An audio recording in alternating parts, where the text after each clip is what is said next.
शरीरावरती जे काही चिन्ह आहे त्याला आपण विश्वरूप दर्शन असं म्हणतो। गुरुजी ते आपल्याला सर्व चिन्ह सांगत आहेत, आपण सर्वांनी इकडे लक्ष द्या।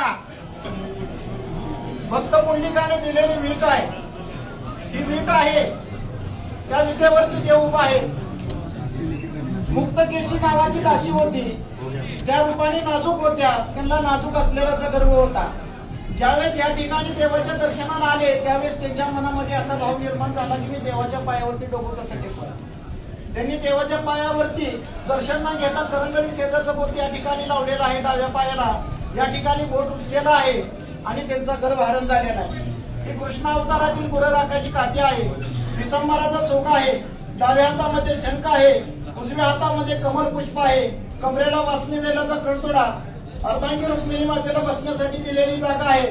ब्रह्मदेवाचे जन्मस्थान नाभी कमल, भृगुऋषीने लात मारली मुकुलांचल, गळ्यामध्ये कस्तूरमणी आहे, मकराकार कुंडले आहेत, शिवाकार मस्तक आहे, कुंडली